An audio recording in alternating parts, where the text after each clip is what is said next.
on today's episode of Learn From My Mistakes. Guess what just happened? So, I was just gonna use this to get some paint off of our freaking baseboard heaters. We got a few of these in this unit. I took this handy dandy blue rag, and this is what happened. So it's no longer gray, it's freaking blue. Crap.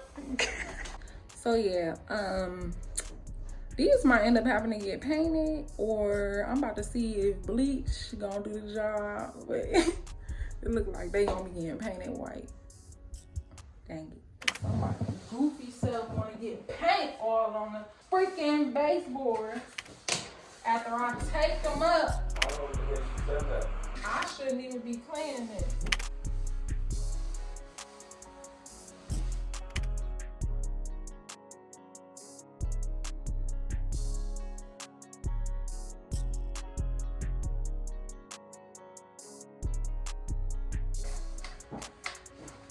I quit.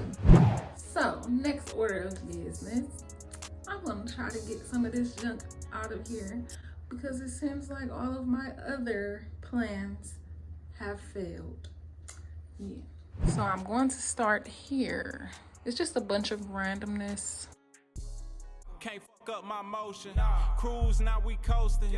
Make my own wave like a boat that's in the ocean. Get took by the tide, but you gotta stay focused. Losing the track of time, I leave your ass wide open.